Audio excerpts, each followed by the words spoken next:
ከበድ ያለ የእግዚአብሔር በረከት ወገኖቼ ወደ እናንተ እየመጣ እንደሆነ የሚመሰክሩ 7 መንፈሳዊ ምልክቶች አሉ። ዛሬ እንከፋፈላቸዋለን። ከዚህ በታች ከምናገኛቸው 7 ምልክቶች ውስጥ አብዛኞቹ በእናንተ ሕይወት ውስጥ በቅርቡ እየሆኑ ካሉ እግዚአብሔር ይመስገን። ከበድ ያለ የእግዚአብሔር በረከት ወደ እናንተ እየመጣ እንደሆነ ወገኖቼ ሁላቸውንም በእግዚአብሔር ቃል ደጋፊነት ከዚህ በመቀጠል አቀርብላችኋለሁ። ሐዋርያው እንዳለ በሽር ነኝ ከዱናሚስ ዓለም አቀፍ የወንጌል አገልግሎት። በጽሞና ተከታተሉኝ። እነዚህ 7 ምልክቶች የእግዚአብሔር በረከት ወደ እናንተ በክብር እየመጣ እንደሆነ በመንፈሳችሁ፣ በስሜቶቻችሁ እንዲሁም በሁኔታዎቻችሁ ላይ ውስጣዊ ምስክርነትን የሚሰጧችሁ ምልክቶች ናቸው። የመጀመሪያው ከበድ ያለ የእግዚአብሔር በረከት ወደ እናንተ እየመጣ እንደሆነ የሚመሰክረው የመጀመሪያው እውነት ማዕበልና ወጀብ በበዛበት ሕይወታችሁ ውስጥ ልዩ የመንፈስ ሰላም ይሰማችኋል። ክብር ለጌታ ለኢየሱስ ይሁን። አእምሮን ሁሉ የሚያልፍ የእግዚአብሔር ሰላም ልባችሁንና ሐሳባችሁን በክርስቶስ ኢየሱስ ይጠብቃል ይለናል ሐዋርያው ጳውሎስ በፊልጵስዩስ ምዕራፍ 4 ቁጥር 7 ላይ።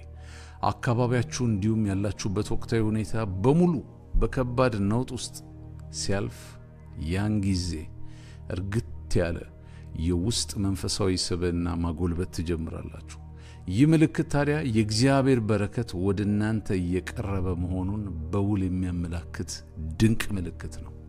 ክብር ለኢየሱስ ይሁን። ሁለተኛ የእግዚአብሔር በረከት ወደ እናንተ እየቀረበ እንደሆነ ሁለተኛው ምልክት ያልጠበቃችኋቸው አስቸጋሪ የመሰሉ የበረከት ደጆች ወይም በሮች ሁሉ ድንገት ይከፈቱላችሁ ይጀምራሉ።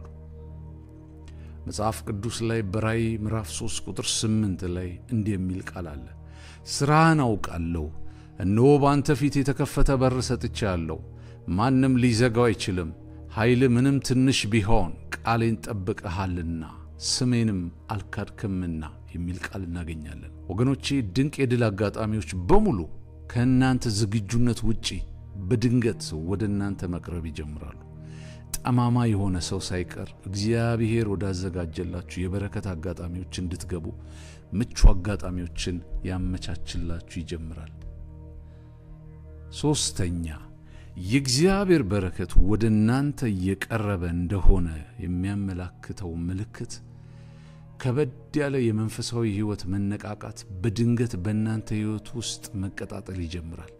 በመንገድ ላይ ስትሄዱ እንኳን አመስግን የሚል የውስጥ ማንነት ይሰማችኋል።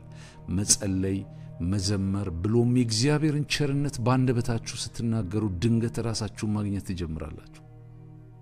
ጽድቅን ወይም መንፈሳዊነትን የሚራቡና የሚጠሙ ብፁዓን ናቸው ይጠግባሉና ይለናል የእግዚአብሔር ቃል ማቴዎስ 5:6 ላይ። በእርግጥም የእግዚአብሔር ቃል በሌሎች የመጽሐፍ ቅዱስ ስፍራዎች ላይ እንደሚነግረን እግዚአብሔርን መፈለግ፣ እግዚአብሔርን መራብ የበረከት ጅማሬ እንደሆነ ቅዱስ ቃሉ ደጋግሞ ይመሰክርልናል። አራተኛው የእግዚአብሔር በረከት ወደ እናንተ እየቀረበ እንደሆነ የሚያመላክተው ምልክት በእውነተኛ አገልጋዮች አማካኝነት ስለ እናንተ መጻኢ በረከት ሊመጣ ስላለው በረከት ትንቢታዊ ቃል ይነገራችሁ ወይም መስማት ትጀምራላችሁ። የሆነ ጉባኤ ላይ ስትሄዱ አንተ ሰው ተነስ ይላችኋል። የእግዚአብሔር ሰው ይነግራችኋል። መንገድ ላይ እየሄዳችሁ እግዚአብሔር በብድ ሁሉ ሊናገራችሁ ይጀምራል። እግዚአብሔር በሰው አንደበት ትንቢታዊ ቃልን እየተናገረ ልትገቡበት ወዳለው በረከት ይጠቁማችኋል። የበረከታችሁ ዘመን ጊዜ እንደደረሰ ያስታውቃችኋል። የሰራፕቷ ሴት ወይም ባልቴት ታስታውሷታላችሁ። እቺ ሴት ባሏ የሞተባት ሴት ናት። በከባድ ችግር ውስጥ ነበር የምትገኘው። እግዚአብሔር ቃል እንደዚህ ይለናል በአንደኛ ነገሥት ምዕራፍ 17 ቁጥር 16 ላይ በኤልያስም እጅ እንደተናገረው እንደ እግዚአብሔር ቃል ዱቄቱ ከማድጋው አልተጨረሰም፣ ዘይቱ ከማሰሮ አልጎደለም። ሃሌሉያ! በረከታችንን የሚያበስሩ ሰዎች ወደኛ መምጣት ይጀምራሉ። አምስተኛ የእግዚአብሔር በረከት ወደ እናንተ እየቀረበ እንደሆነ የሚያመላክተው ሌላኛው ምልክት ከዚህ በፊት በእናንተ ሕይወት ያለፈውን መከራ መርሳትና የእግዚአብሔርን ወቅታዊ በረከት ማሰላሰል ትጀምራላችሁ። ወገኖች አንዱ ልትባረኩ ስትሉ የቀደመውን የመከራ ዘመናችሁን የሚያስረሳ የክብር መንፈስ ያገኛችሁ ይጀምራል። መርሳት ትጀምራላችሁ። የድሮውን ትረሱታላችሁ። የሆነ በረከት ውስጥ እንደምትገኙ ይሰማችኋል። የፊተኛውን ነገር አታስተውሉ፣ የጥንቱንም ነገር አታስቡ። እነሆ አዲስ ነገርን አደርጋለሁ፣ እሱም አሁን ይበቅላል፣ እናንተም አታውቁትምን? በምድረ በዳም መንገድን በበረሃም ወንዞችን አደርጋለሁ። ኢሳይያስ 43 18 19 እግዚአብሔር ወገኖቼ ሲባርካችሁ ወይ አንድ ሰው ሲባረክ የጥንቱን መከራውን መርሳት ይጀምራል።